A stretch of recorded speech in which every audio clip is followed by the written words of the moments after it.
Hello, everybody. Welcome into the Apples and Ginos Fantasy Hockey Podcast. My name is Nate Grudnablink. I'm the creator of Apples and Ginos, originator of the Zero G draft strategy. And in this podcast, I'm going to go over the most puzzling players league wide as submitted by the Apples and Ginos Discord server. Let's get it.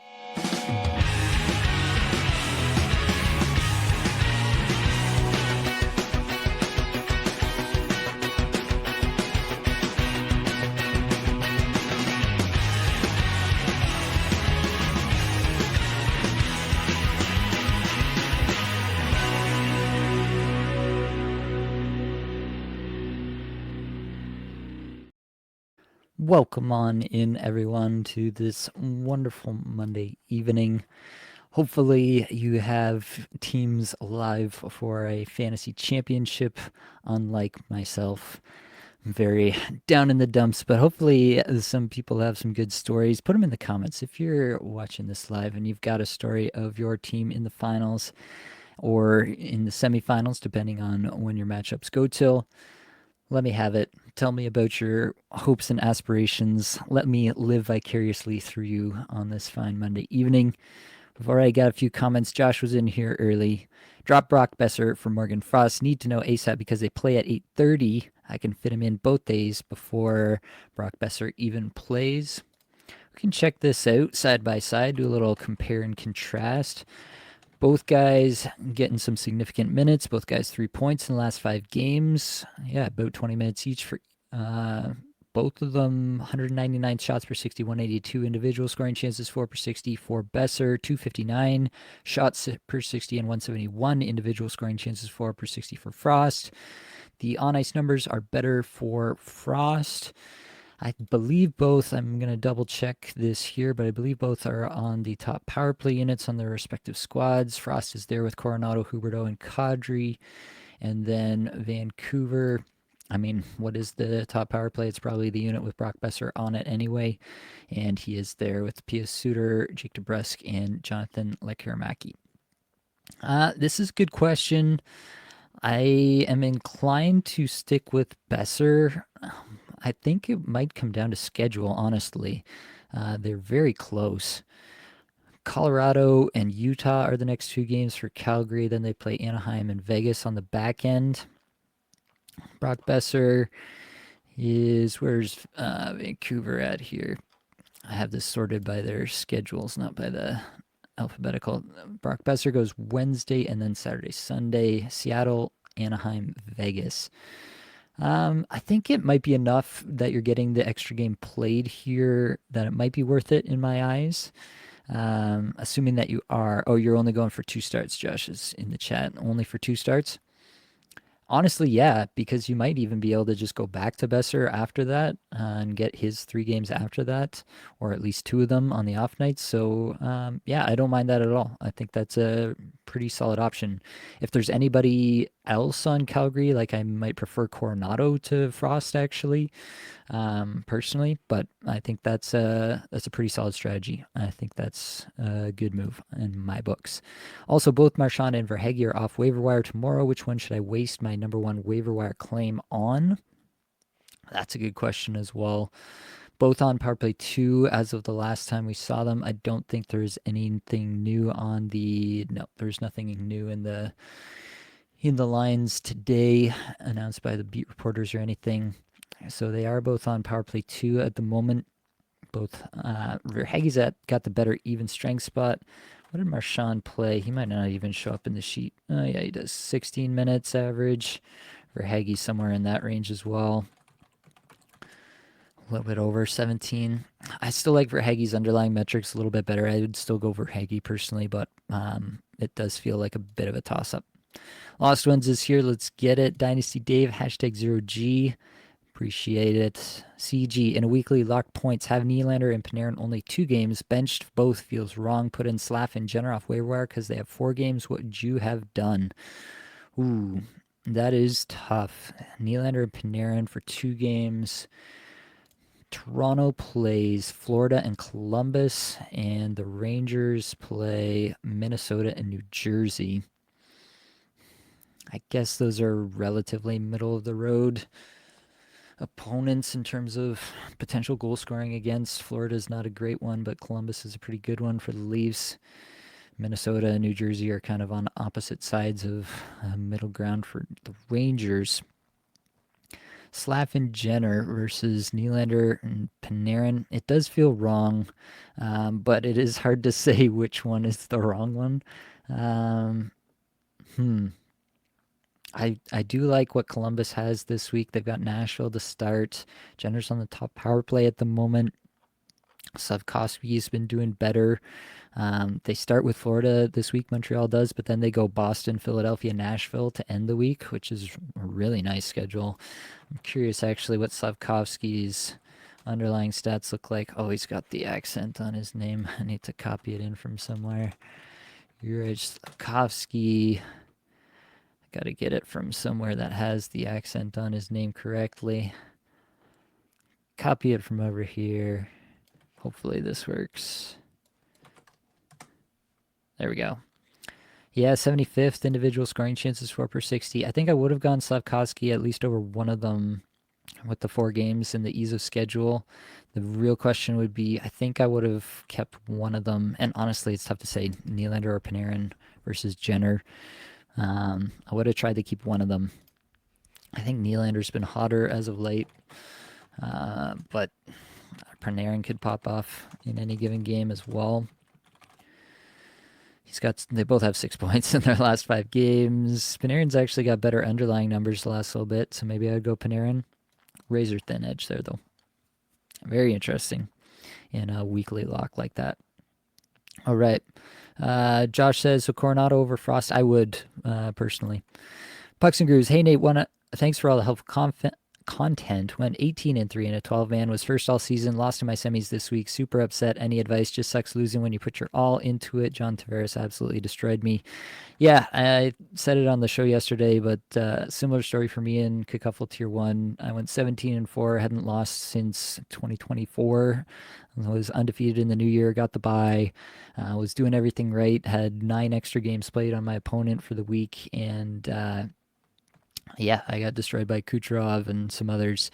So it happens, and it does suck, but yeah, you can kind of take some sort of solace in the process being correct along the way, I guess. That's what I'm trying to do. And then I do recommend that, give yourself some time to work your way through the emotions of it. Like, it's valid to have strong emotions about it. It's something that you put a lot of time into. Just because it's a game doesn't mean that you don't feel strongly about it. So I think that's valid. There's nothing wrong with feeling some kind of way about having put a lot of time and effort into something and it not going your way at the end of it. So yeah, take time and feel those emotions and then give her a go. Once you have some space from it and you're able to look at it a little bit more analytically, take a look, and there are probably some things you can take away. I know I'll be doing that for myself. I'll probably be waiting till the content kind of quiets down here once we get through week 25, or at least the first half of week 25 here. Then I'll be starting to look back through my leagues and try to figure out what I could have done differently to potentially bring home some championships instead of some semifinal exits this year. So yeah, I'll be right there with you, but I don't feel bad for feeling bad. CG, appreciate the advice all season. Like and subscribe, y'all. Appreciate that. Best content out there. And shout out Blake. Bucks and Grizz. I think it just shows how much we love the sport, and I agree. Dirty Deeds. Drop Timo after tonight's game. Pick up Jackson Blake for 3 games. I like that move. Yeah, I would not fault you for making that move. How am I doing in the Creators League? So yeah, I did get bounced in the Creators League. My opponent scored over 500 points in that league. So yeah, it was going to be very tough. I don't know how many times. I would have to do the math on how many times somebody scored 500 points in a week, but yeah, it was really well set up on their end. They had the bye. And I was coming in. I didn't get the bye, even though I had the most points for in the regular season there. A little bit of bad luck and a little bit of didn't close the year out quite as well as I wanted. Another league that I'll be looking at how I could have closed that out a little bit better. So yeah, I'm going for 3rd place this week. It's not nearly as high stakes, obviously, because there's who really cares 3rd or 4th place at the end of the day. But Josh from Apples and Ginos is in the finals there, so I wanna put myself in 3rd, and Josh will be hopefully 1st, and we we can have 2 people on the podium in the Creators League. That'd be nice. So hopefully we can still make that one happen. Last one's lost in semis in 2 leagues, but made the finals in the other with the bigger buy-in. All right, good stuff. Just join more leagues and diversify it. Yeah, I mean, if you have the bandwidth for it, then that is a semi-valid strategy. Yeah, I've said this a lot of times, but I play in 4 leagues. I think that's kind of the magic number for me. I feel like going to 5 might be too much. I I do think that there might be room for one more if I found the right league. If I did do it, it would probably just be like a high money entry, like hundreds of dollars entry kind of league, and yeah, play for some big money. Otherwise, I don't really think. I would say to Blake, I gotta get in like a taco league, a really bad league, and just like beat up on some people to feel good about myself in these years where I don't win any of the high quality leagues that I'm playing in. I don't actually want to do that. I don't get a lot out of beating up on people who don't really know what they're doing. Um, but yeah, I think that if I were to add one more, that would probably be what it is. But yeah, 4 or 5 leagues I think is a good spot for me. But for yourself, that may vary, obviously, depending on the kind of bandwidth or time allocation you have for fantasy. Von Zuli, I would be very interested in seeing or hearing about how you dissect your season. Yeah, that is definitely coming after the season wraps up here, after our normal weekly content kind of comes to a close.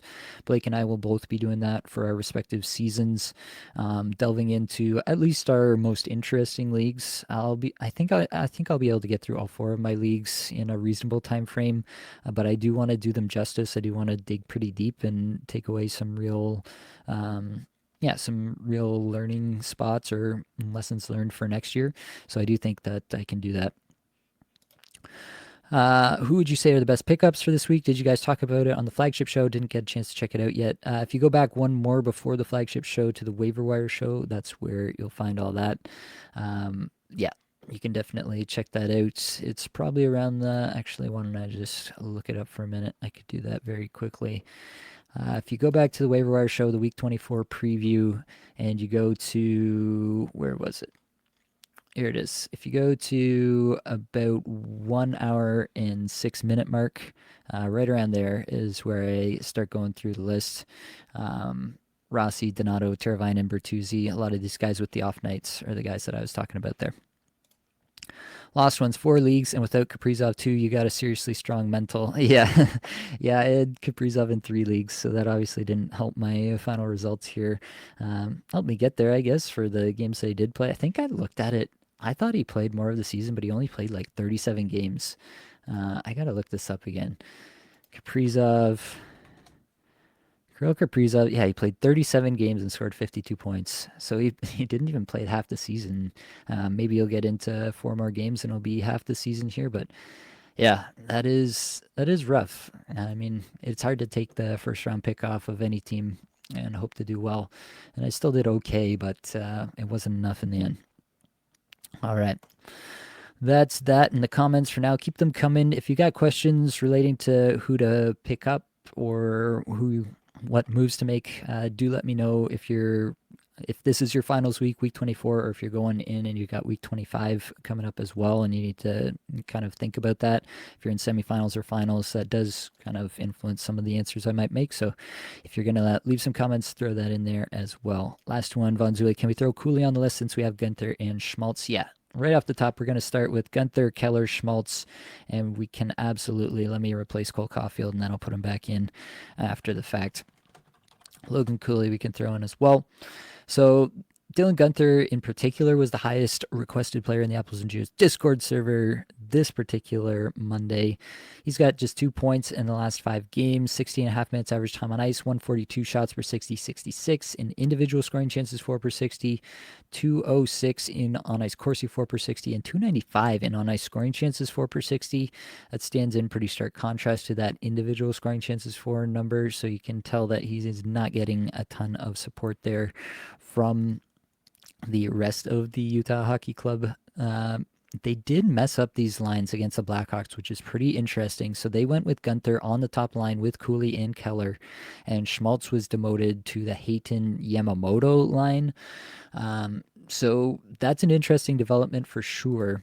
And I mean, I don't know about you, but I'm very interested in seeing how that looks over time. Hopefully, they try it out for more than just one game and then back to the same old. But I'm very interested to see what that could look like a little bit more long term.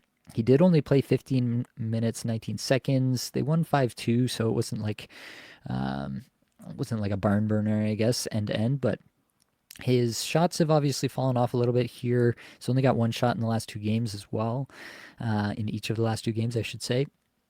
So yeah, it is a bit of a concerning trend for Gunther overall. I'm trying desperately to not get rid of him because the talent is so obvious and so clearly demonstrated at this point in time that I feel like I'm going to regret it if I do.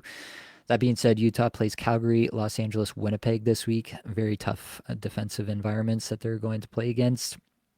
And so it could be a scenario in which, especially against LA and Winnipeg in the back end of the week, especially if you're considering benching Gunther for the Saturday against Winnipeg, if you've got lots of options for that Saturday, maybe Gunther is on the chopping block, especially again, if you don't have week 25 to consider either, then that may factor in as well. Utah doesn't have a terrific week 25 schedule. It's a little bit middle of the road, 5 games played, only one off night. It's probably on the lesser side of the middle of the road, I guess is how I would characterize it. So it's definitely not like you have to hang on to Gunther to get to week 25 or any of the Utah players for that matter. So yeah, I think I would try to play it by ear. I'd try to see how Tuesday goes, see if he stays on the top line, and I would try to play it by ear. There are some options throughout the back end of the week in terms of streaming, so you can kind of play it by ear in that regard. If you can save a few ads towards the back end of the week and do it that way. Clayton Keller has no goals, 3 assists in the last five. Nick Schmaltz has a goal, 2 assists, 3 points in the last five. Logan Cooley is the one that's performing the best, 3 goals, 2 assists, and 5 points in the last five. So all of these guys getting big minutes here. Obviously, Schmaltz, as I mentioned, did get demoted. It's worth mentioning too, Cooley had a couple of scoreless games before netting a goal in the last game against Chicago. So he had like a big game, a couple of big games, and then went cold for a couple of games, and then came back with a goal. A little bit up and down there. Schmaltz, on the other hand, I want to see if his minutes went down with this. He still had 17 minutes, 21 seconds, so he still had a good, pretty good deployment there. All of these guys are still on the top power play. Cooley has decent individual scoring chances, 4 per 60, 85th there over the last little bit. Cooley and Keller are obviously the top of the group right now, I would say. Schmaltz being demoted to the I guess second line, you would call it, and definitely take some of the shine off of his potential, especially if that continues throughout the week. So yeah, I think Schmaltz is definitely on the chopping block. Gunther, I'm trying to hang on to see how it goes through Tuesday at the very least. Keller and Cooley, I think, are in a category for me right now, at least, where I would like to hang on and like to keep rolling with them. So hopefully that's helpful on the Utah Hockey Club. Next up was Pavel Dorofeyev. Dorofeyev is a player that we talked about in the flagship show, so you can go back and check that out for sure. Just 1 goal in the last 5 games, 16 minutes a night, 35th in shots per 60, 89th in individual scoring chances, 4 per 60, but his line mates have been Nicolas Roy and Brandon Saad, which is obviously not going to get it done for fantasy purposes. He's still on the top power play. This is a player that's still extremely talented. You still see it in the underlying numbers here, so I'm holding on to Pavel Dorofeyev, especially if you're getting a lot of his 4 games that he plays this week. Then there's probably not a player, unless you really need the off nights, that is going to do more for you this week than Dorofeyev on your waiver wire. Unless you're in like a 10-team league or smaller, then definitely it's much more of a conversation. Dorofeyev looks great under the hood. He's definitely being held down a little bit by the line mates at the moment, but I would try to hang on to him, especially if you can get him in for the Tuesday and Thursday heavier nights this week, just because I think Vegas can absolutely get it done on the power play at the very least, and Dorofeyev has been such a huge part of that. Moving on, John Carlson, 1 goal in his last 5 games, almost 23 minutes a night, 21st shots per 60, 23rd individual scoring chances, 4 per 60, 47th in Corsi, 4 per 60, and 82nd in on ice scoring chances, 4 per 60. Still running the top power play there in Washington as well. I think we're just seeing a little bit of decline year over year from John Carlson. He's just becoming a less efficient player. 5 goal, 52-point pace on the season for Carlson. I think he probably deserves a little better than what he's gotten. And I don't think this is a player, especially in a week like you have this week where Washington plays 4 games, 3 off nights. You're not dropping Carlson, in my estimation, as long as he's on that top power play, as long as he's getting 23 minutes a night on a team that's doing as well as the Washington Capitals. I don't see how you can reasonably drop him. I don't see how there's somebody else out there, even in like an 8 team league. I don't know who's out there that you're going to really find that's going to do something so much better for you this week. The Capitals play Boston, Carolina, Chicago, and the New York Islanders. Outside of Carolina, those teams are very unscary. So I do think that Carlson could have a pretty solid week for you here.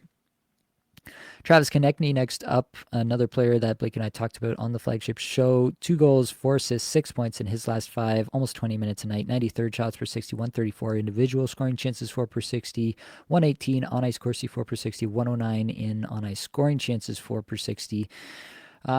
Yeah, this is a spot with Travis Konechny where it's really all about the schedule. Philadelphia plays here on Monday night, and then they don't play again until the super heavy Saturday night. So not only will you not get anything out of Konechny for Tuesday through Friday, 4 whole nights, on the Saturday, realistically, it's not. Most likely, you will have some other player to plug in on that Saturday, and so it's not like you're losing necessarily all of Konechny's production and getting a 0 in that spot. You can think of it as you probably have another player who will play in that spot if you get rid of Konechny. And so if you are in a spot where you have, if like this is your finals, week 24 is your finals, I do think it is very valid to consider dropping Konechny after the Monday game here tonight, especially if you can get 3 games of a really good streamer after the fact, after this Monday. I think that would be a really, like, if you can go get Ryan Donato after this night, you can open up some space for yourself on the Saturday, so you're mitigating the impact of missing Konechny for that final Saturday game because somebody else will play on that Saturday in his place, and you can get 3 games of a guy like Donato through the back end of the week. If that's a possibility for you, that's absolutely crushing it in my estimation, and so I would consider that. Week 25, Philadelphia plays 5 games, 2 off nights. Again, nothing to write home about in terms of that schedule. It's solid, but it's not spectacular. So if you are going to week 25, probably you're trying to hang on to Konechny if you can, but again, I wouldn't fault you at all for dropping it all and going ham this week trying to get a W. So if there are options out there, I would not fault you for dropping Travis Konechny. Same way, I would not fault you for dropping a Timo Meier or a Jesper Bratt. Both of these guys have the same exact situation as Philadelphia. New Jersey plays on Monday here, and then they do not play again until the Saturday. Jesper Bratt obviously producing a lot more than Timo Meier, 6 assists, no goals in his last 5, whereas Meier has just 2 goals in his last 5. Meier has really good underlying stats. Once again, 36th in shots per 60, 7th in individual scoring chances, 4 per 60, and 2nd in shot attempts per 60. 83rd Corsi, 4 per 60, 64th scoring chances, 4 per 60. Pucks are just not going in for his line mates randomly while he's on the ice. Jesper Bratt, the shots aren't really there, 221st in shots per 60, but 96th Corsi, 4 per 60, 53rd on ice scoring chances, 4 per 60. The spot that you're in here is the same as I mentioned, and it is the same headed into week 25 as well. 5 games, 2 off nights, middle of the road schedule in week 25 as well if you're going there. I would like to hang on to these guys if you're going into week 25, same way I'd like to hang on to Konechny, but again, I will not fault you for making that move if it's going to net you a whole bunch of games played in the middle of this week here. It is really tough to leave a player on your roster at this time of year in the playoffs when they are going to give you absolute zeros for 4 straight nights because they are simply not playing. That is a really tough spot to be in, and I will not fault anyone for doing what's best for the team and getting multiple games played of a good streamer in their spot.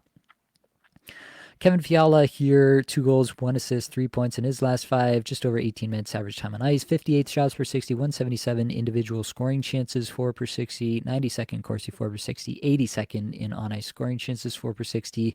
Los Angeles has a 3-game, 0 off night schedule this week, which is a tough week for sure. They play Winnipeg on Tuesday, Utah on Thursday, and then Edmonton on Saturday. So relatively tough schedule this week for the LA Kings here. This is a spot where Unlike the other teams that we're talking about, LA does have a good schedule in week 25. So if you do go to week 25, they get 6 games, which is the most of any team, tied for the most with a number of other teams.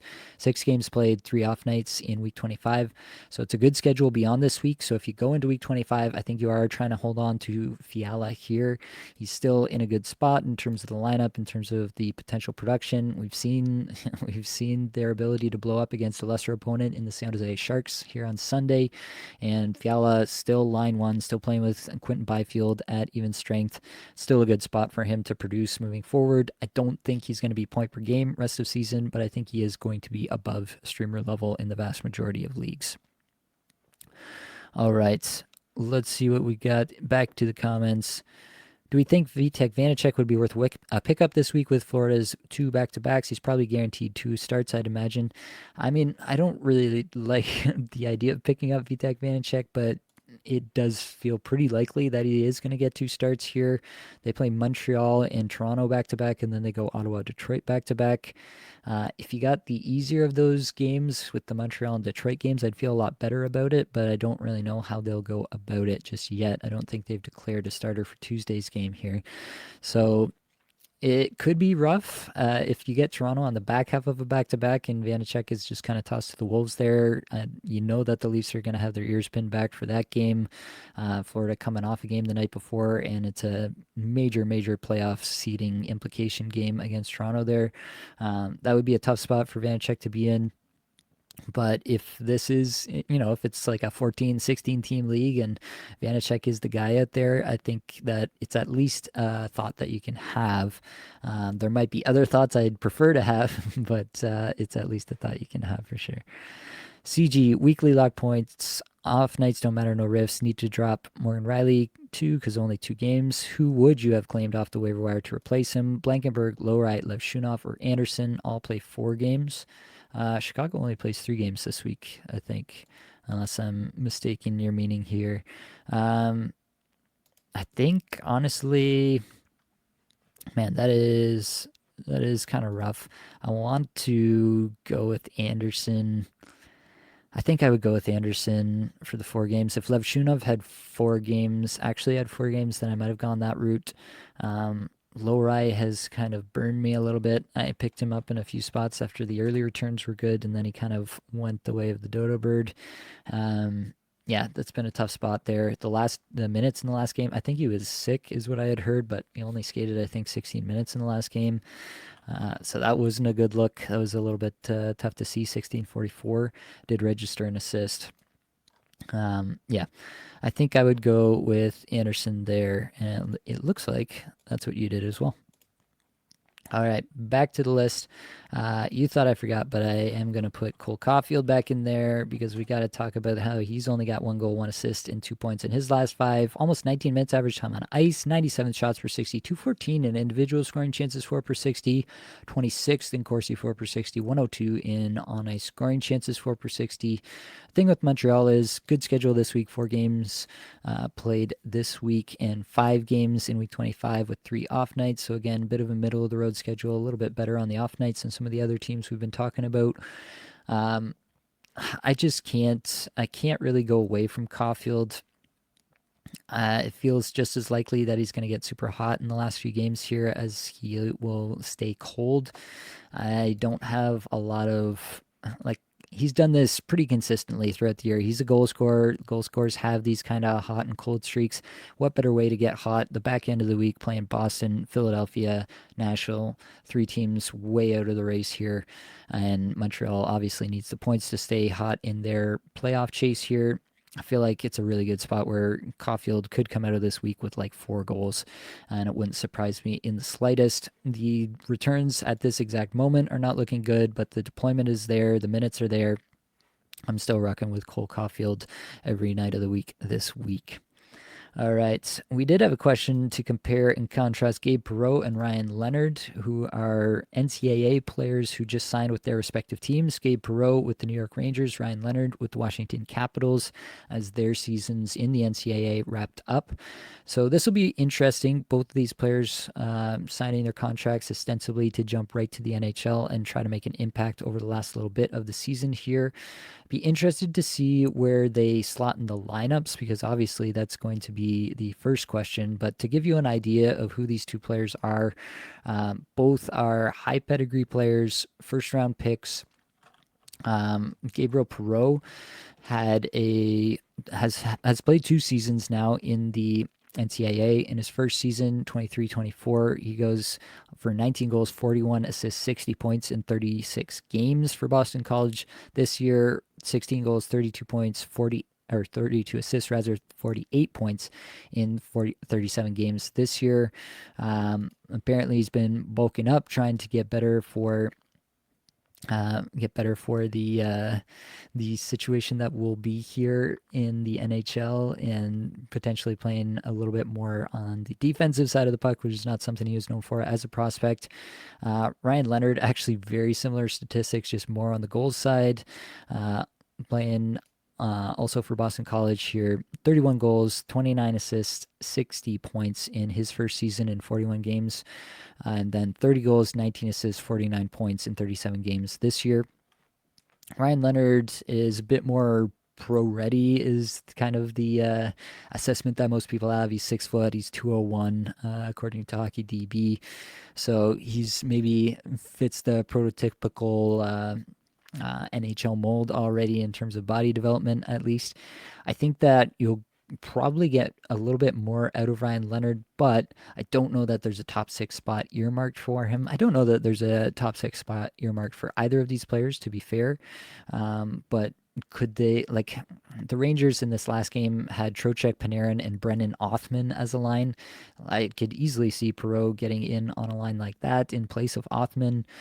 So that's got me a little bit excited, where I'm not sure that that same opportunity will exist for Leonard right away, and especially because Leonard is known as, kind of a um, I guess a more well-rounded player, forecheck player. You think that he could fit in on a third line maybe a little bit more seamlessly, so he could go to the third line power play 2 kind of situation, whereas Perreault might get a chance to be a little bit more offensive earlier on. Yeah, in your bangers cats kind of setup, Ryan Leonard might be a little bit more successful towards the back end of the year here, but Gabe Perreault might have a little bit more offense. That's obviously a very early take, and if Ryan Leonard, if you told me that he's gonna take Tom Wilson's role on the top line or something, then that would obviously change the calculus immediately. So keep it tuned there. Both of them are great prospects. If you go by Brian Brader Hockey Prospecting's model, both these guys in the 80 plus percentages for NHLer probabilities, in the 40s for star probabilities. Some pretty solid comparisons for both these guys. I think that they will both be solid NHLers. Really, the kind of comparisons that you're getting for Perreault are kind of concerning. You're getting randomly Jaromir Jagr in there, but the other guys that you see are like Yuri Hudler, Sam Gagne, both kind of guys who are like obviously talented, but never were also kind of like uh, in betweeners, like AHL, NHL in betweeners for significant portions of their career. Hudler did have some good seasons. I believe he had a 70-point season or two in there mixed in. So that would maybe be a little bit of a higher end expectation for what you could get out of a guy like Gabe Perreault. Yeah, 176-point season in 2014-15 for Yuri Hudler, and then the rest were all, he never exceeded 57 points in any other season in his career. So maybe that could give you an idea of what you might be able to see out of a guy like Gabe Perreault over the career. But as far as the end of this season goes, I think that's where I'm at. Obviously, you want to see the lines, but Ryan Leonard might do a little bit more peripheral stuff, whereas Perreault, I think, could at least have a shot to get into a bit more of a top 6 situation right away and see what they can do there. All right. Next up, Leo Carlson. This guy's going off 4 goals, 3 assists, 7 points in his last 5 games, 18 minutes a night, 103rd shots per 60, 126 individual scoring chances, 4 per 60, 17th in on ice Corsi, 4 per 60, and 38th in on ice scoring chances, 4 per 60. The on ice stuff really showing up for Leo Carlson, and he does tend to do that a little bit more even when he's going hot. His individual numbers never really pop off the page, but his underlying numbers in terms of the on ice stuff, what he's able to create for his teammates, does tend to pop up a little bit more there. I don't know that this is like the breakout arriving for Leo Carlson, but it is really good to see the underlying numbers matching up to a little bit of the production, especially in terms of the on ice stuff. In terms of the season, it's a 25 goal, 50-point pace for him on the season, and he's shooting 21% with a 70% IPP, 10.4% on ice shooting percentage.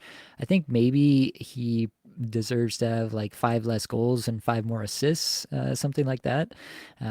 But either way, I think this is kind of in the range of what we might have expected from Leo Carlson. I'm actually curious now what I projected him for at the beginning of the season, because I do think it was somewhere in this range, maybe 55 points, I want to say.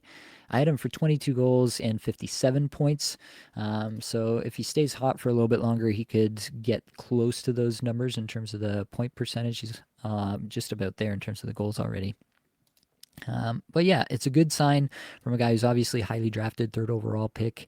I think that I'm not convinced that Leo Carlson is like the 1C of the future for Anaheim. I think he potentially could be. It could be a bit of a Quentin Byfield type situation where it takes him a little bit longer. Came in very young, obviously. I think he's still just 20 years old, if I'm not mistaken, because he came directly into the league. Leo Carlson, let's look this up for a moment. He is 20. Yeah, he turned 20 December 26th of 2024. So just turned 20. Big guy already producing at the NHL level. It's good signs for sure for Leo Carlson. I'd like to see the next step here. I'm curious to see if he can do it. I think there's a solid nucleus in Anaheim. I've talked about Cutter Gauthier in the Under the Hood segment in the flagship show yesterday. I think he's really rounding into form, and they've been playing together a fair bit. So if those two could kind of become a dynamic duo, I could see where that could get really exciting. Maybe Troy Terry fits on the other side of that line, and you actually have a pretty legit top line heading into next year, at least a couple of years down the road. So I am low key excited about Carlson. I'm just not 100% convinced that this is a guy who's going to fully blossom into, like a point per game true number one center in the league. And that's what I'm still waiting to see with him here. Shane Pinto, just 2 assists, no goals in his last 5 games, 17 and a half minutes average time on ice, 353rd in shots per 60, 143 in individual scoring chances, 4 per 60, 297 in on ice Corsi, 4 per 60, and 217 in on ice scoring chances, 4 per 60. Pinto in the last game here was playing with Kachuk and Ridley Greig, so that's a pretty good spot in that regard. But basically getting no power play time right now, which is obviously going to hold him down in terms of the offensive upside. And then, yeah, just not being able to generate shots. The individual scoring chances are still kind of there, which is obviously a good sign overall. He hasn't played every game, but on an 82-game pace of 22 goals and 40 points, which seems somewhat reasonable for the player that we have here with Shane Pinto and the role that he has on this team. I think he is like a streamer level guy at this moment. I'd like to see him at least having some power play 2 time, which he's not getting currently. But yeah, I think that's kind of where we're at. Not excited about Pinto until he's on at least one of the power play units. But yeah, while playing with Brady Tkachuk at even strength, that's obviously a not too bad spot. But I, again, don't think that those lines are super likely to hold for any length of time either. So it could be gone before we get to really enjoy it or any fruits from it. So at this moment, not super interested in Shane Pinto. They do have a 4-game week this week: Buffalo, Tampa, Florida, and then Columbus. So that's not the greatest. They play 5 games, 2 off nights, kind of lower end, middle of the road schedule for week 25. So you're not getting much there either. It would have to be a pretty deep league, 16-team league maybe, for me to think about Shane Pinto as a potential stream this week. Lucas Raymond has 3 goals, 4 points in his last 5, 19 and a half minutes average time on ice, 158 shots per 60, 148 individual scoring chances, 4 per 60 in the 180s in the on ice stuff. He is on a 29 goal, 82 point pace on the season now, 72% IPP, 15.2% shooting percentage, and 13.2% on ice shooting percentage. I think this can be about where Raymond lives. I think he has taken a step in terms of his efficiency. He's kind of proven that a little bit over 2 years now. And so I am starting to believe that a little bit more. In the offseason, I wasn't super convinced, and so Raymond wasn't a player that I really ended up with anywhere this season. But yeah, I think he's been quite solid, if unspectacular, I guess he's been spectacular in spurts. I shouldn't take that away from him. Um, but yeah, I think he is probably a point per game ish, maybe a little bit below point per game player, and that should be where he settles in for most of his career. Detroit has a pretty good schedule if you can get past the early part of this week. The early part of this week, Detroit plays St. Louis on Tuesday. St. Louis is just on absolutely obliterating teams right now. Then you get to the back end of the week and they play Friday, Sunday, so you get 2 off nights there. Carolina and Florida, so the opponents are pretty tough, but you do get the 2 off nights. And then in week 25, 6 games, 4 off nights. That's close to as good as it gets. Edmonton, I think, is the only team with a better schedule with 6 games also, but 5 off nights. So pretty good week 25 schedule. So yeah, Raymond, if you got him, you're hanging on and you're happy about it. Mason Lowry here, as I mentioned, just 1 assist in his last 5 games. Was sick in the last game, but played 16:44 and garnered that assist. Still on the power play for what it's worth in Boston. Boston, just as a team, is just struggling to get to the finish line here. It's pretty tough to watch on a night to night basis, and Lowry is not going to be the guy to really elevate this. I think he's an option in a 4 game week here that Boston has. So I think you can look at that. But Boston has a pretty terrible week 25 schedule, only 4 games played, and none of them are on off nights. So Lurai as a single week stream, I can get behind as your fourth or fifth defenseman, but nothing more at this point. Somebody threw Jeremy Swayman in here. I think this is just to poke fun at me for my auto pick in the Patron League that famously turned against me with that Sunday night disaster against LA that sunk me in the Patron League and my playoff chances. It is interesting to think, though, to kind of think through where Swayman might end up in terms of drafting next year, what we can expect from him for the rest of this season. I mean, I'm not expecting much of anything from Swayman for this season. The team, like, even if Swayman himself was playing particularly well, the team is absolutely detonating around him. And so I have no confidence that Swayman is going to provide much value for the rest of the season here.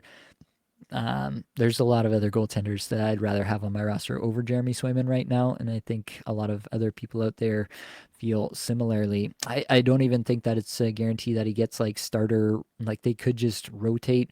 I should actually check. I'm curious to see if they have started to rotate Corpusalo into the mix a little bit more as of late. They've gone every other with the starts for the last, what is this, 7 games now? So yeah, I think it could be a spot where they're just like, we have all this money invested in Swayman. We don't need to run him into the ground in a season that's completely lost. And so they just rotate him with Corpusalo. And so, yeah, I think it's going to get pretty ugly here. He probably even draws the worst assignments. Like he could get the Capitals and the Hurricanes this week instead of the Canadians and the Sabres. Although the Sabres, the way they've been producing, and the Canadians too for that matter, not a great week for Boston overall. So I do think Swayman is completely droppable in pretty much every league right now. Andrew Mangiapane, 3 goals in his last 5, just under 12 minutes a night, so not getting much there, but obviously scoring a few goals here and there.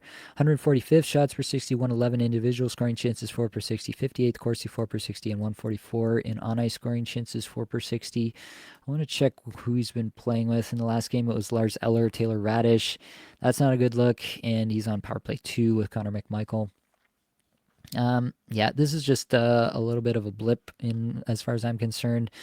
If you were in a real deep league and you need the off nights that Washington can give you this week, you can look this way and hope he stays a little bit hot here. But this is below the line for me where you're beyond playing with fire. You're just hoping that he doesn't give you absolute zeros all week. So that would be my concern with Mangiapane. Logan Stankoven has a goal, 2 assists, 3 points in his last 5 games, 14.5 minutes average time on ice, 81st in shots per 60, 6th in individual scoring chances, 4 per 60, 44th in Corsi, 4 per 60, 49th in on ice scoring chances, 4 per 60. I really like Stankoven. I really like the fit in Carolina. Carolina goes 3 games, 2 off nights this week, then 6 games, only 2 off nights in week 25, if you're looking through that time frame. This week, Carolina doesn't play till Wednesday, but then they go Wednesday, Friday off nights against the Capitals and Red Wings before finishing up with the Boston Bruins on Saturday for the week. So if you can get the Wednesday, Friday off nights, maybe you've got a Calgary or a Nashville streamer for the Monday, Tuesday, and then you want some Wednesday, Friday off nights. Logan Stankoven could do that for you, and I wouldn't be too mad about it. I love that individual scoring chances for metric. I think he fits like a glove with what they're trying to do there in Carolina. The only kind of fly in the ointment, I guess, is that obviously he's not on the top power play, and he's playing with Martinuk and Kotkaniemi at even strength in the last game. So yeah, you've got to temper your expectations there as well. Maybe a bit more of a deeper stream in some leagues, but if it fits for your lineup, then I will believe in the metrics here, and I will go ahead and roster Logan Stankoven and not be too sad about it. William Karlsson, 0 goals, 5 assists, though, in his last 5 games, almost 16 minutes a night. Crucially, Karlsson is the one taking over for Thomas Hertl on the top power play unit, and so that's obviously a good spot for him. He has gone an interesting stat lines. He's got, before this last game, he had no points, but he had 4 shots on goal. The game before that, he had 3 assists and had assists in the 2 games before that. The minutes have kind of been up and down. But yeah, definitely some interesting stuff happening for Karlsson. And as I mentioned, getting that top power play deployment, which is pretty sick on Vegas with how well they've been doing it. Playing with Victor Olofsson and Riley Smith at even strength, that's obviously not ideal. I'd rather see him with Dorofiev or somebody like that at even strength to improve what is some pretty putrid underlying numbers. 126 shots per 60 is his best mark, 331st individual scoring chances for per 60, 301 in on-ice Corsi for per 60, and 235 in on-ice scoring chances for per 60. Hertl is out for all of this week, it was announced. So at least for this week, with the 4 games played for Vegas, I do like that for Karlsson. He's pretty likely to run into a couple of assists at the least this week in my mind. So I don't mind the Karlsson stream for this week. But yeah, again, it runs out as soon as Hertl is back in my mind. Vegas goes 5 games, 1 off night in week 25. So not much to write home about there. Owen Tippett, last player on the list from the Discord server, just 2 assists in his last 5. I should check to see what's been happening in this game to see if he's managed to find his way onto the score sheet. We are at the end of the second between Nashville and Philadelphia here, and we have nothing. We have 2 assists for each of Michkov and Konechny as they stay hot, but we don't have anything for Mr. Owen Tippett. Not surprising, Tippett, 12 and a half minutes average time on ice. Just seems to be totally sewered by not only John Tortorella, but also now Brad Shaw. It is a tough spot for Tippett rosterers or Tippett fanboys, I guess. Ryan Paling, Jacob Pelche, his even strength line mates. That's not going to get it done on the second power play unit away from the big scorers, Konechny, Michkov of note there. I think this is definitely a spot where you can be thinking about getting rid of Tippett. In the Discord server, there was a specific question about, in a Bangers Cats format. I believe it was a 10-team format and a big time keeper. I think it was a keep 12. I'll try to find it back exactly here so I can not just guess at what it was. Have him in a 10-team, keep 12, but he dropped from 82nd average in the league last year to 181 this year with Philly's terrible schedule this week. Lack of deployment, even with the new coach. Is he even worth holding on to? My take is no, he's not worth holding on to and hasn't been for a while. Yeah, maybe you thought that the new coach would breathe some new life into him, but seems to have the same effect overall. So I would be dropping Tippett in just about every league at this point. All right, I will get back to the comments, but I also put out a call for some stories just to hear how people's matchups and finals are going. And I did get a couple of interesting ones that I wanted to note. I got a DM from Ground Beef, shout out Ground Beef from the Discord, basically saying, finally got diamond status. You can see exactly when I started to listen to Apples and Ginos in 2022 and shared the screenshot of the Yahoo has the rating, and you go from, I think it's bronze, silver, gold, platinum, diamond. And so in 2022, you can see like this obvious up trajectory up into platinum in 2023 and then diamond in 2024. Now we're rocking a diamond rating. We love to see that. So I'm glad to have played some small part in your success there. I've said that to multiple people, and I do feel it's true. I think that a lot of people who are putting in the time to listen to podcasts, to go and investigate this stuff on their own, they will find the information. They're doing it for themselves. We're just kind of a piece of that information that hopefully we're making it a little bit easier to digest for you. So I do like hearing these stories, seeing that we've at least helped in some way, maybe just helped you find the right resources, whatever it can be. We're happy to do it, and it does bring us joy. Blake and I said, in a year where our playoffs didn't go the way we wanted across most of our leagues, it's nice to hear that it's still working for some of the listeners out there. PB Stars, my short story. I joined the Discord midway through the 23-24 season. The waiver wire suggestions and metrics methodology helped me rebuild my poorly drafted team into a championship team and another championship in 24-25. I look at fantasy hockey completely different now. You guys have taken what historically had been speculative guesswork for me and turned it into real science, the best fantasy content and community in the business.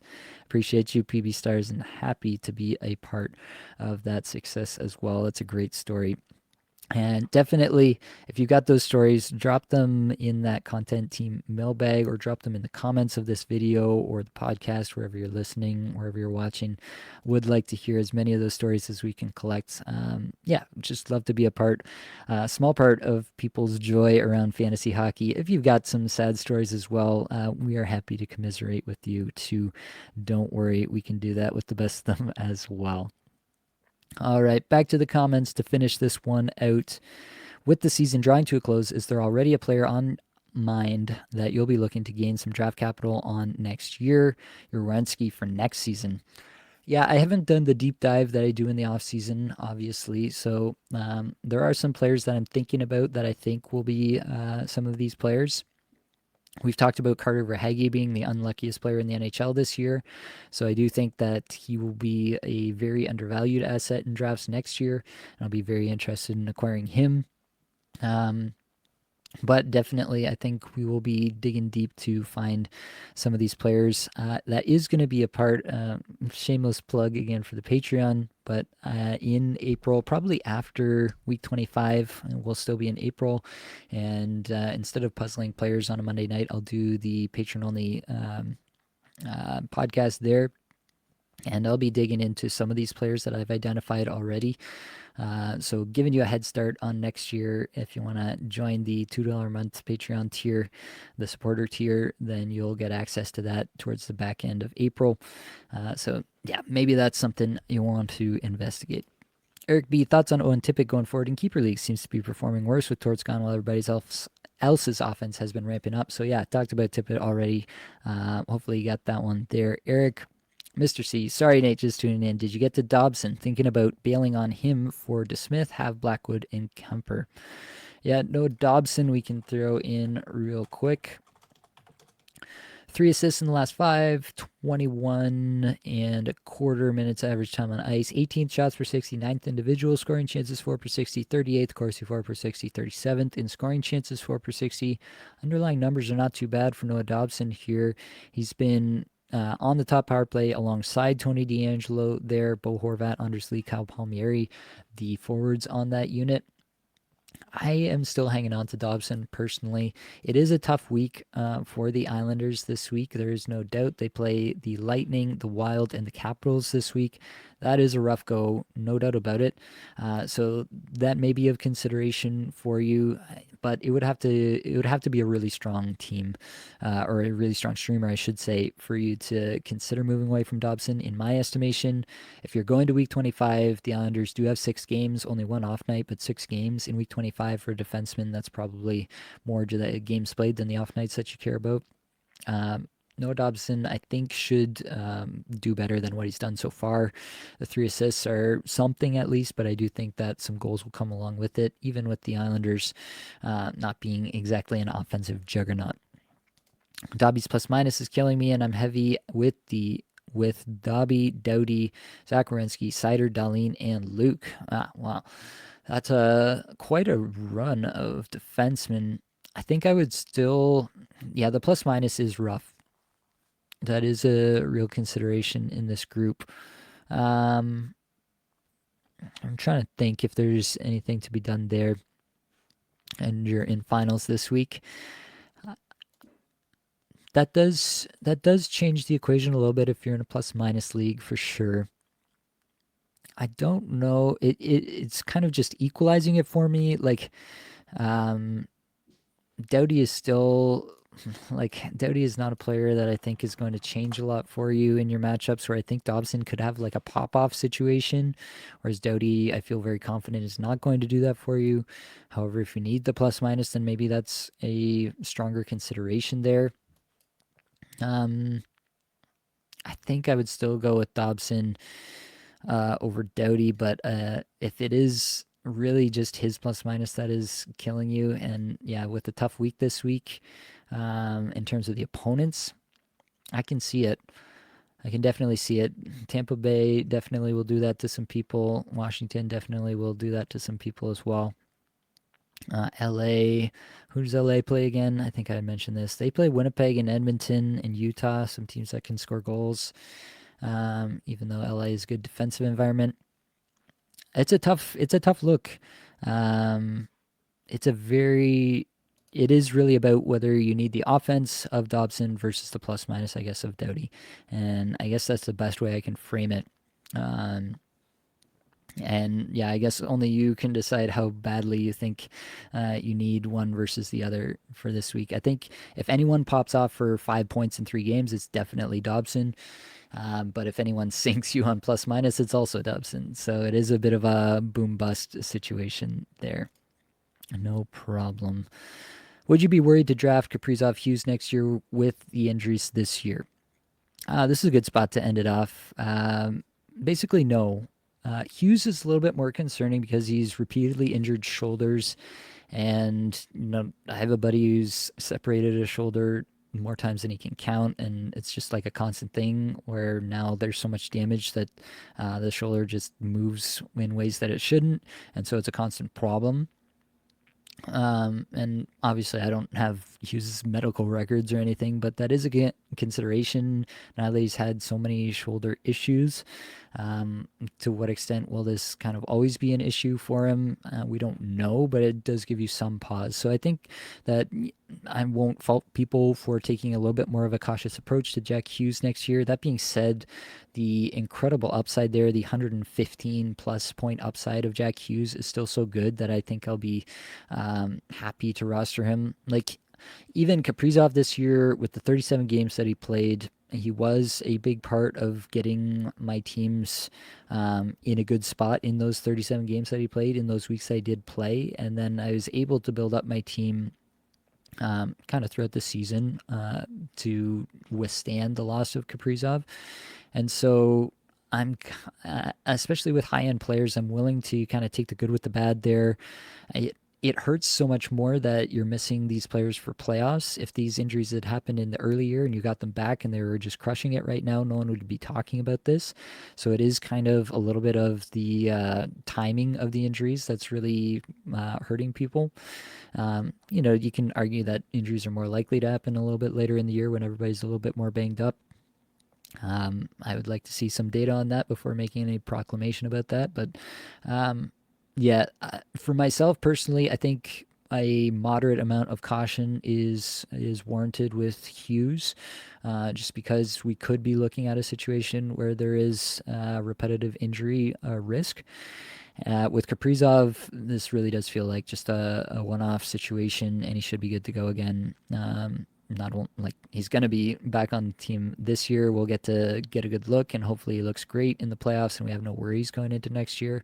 That would be where I'd be at with him. I'd be comfortable drafting Kaprizov in the middle of the first round next year. All right. Well, I think we've reached the end. I think we've gotten to all the comments, touched on all the most puzzling players. So that's going to be all that I've got for this episode. Hopefully, it brought you some value, helped you get a little bit better at fantasy hockey today. All the advanced stats you heard today came from Natural Stat Trick, which is a terrific free resource. Many thanks to the band. They're there for supplying the music for the podcast. Be sure to check out their Spotify as well. And that's it, folks. Much love.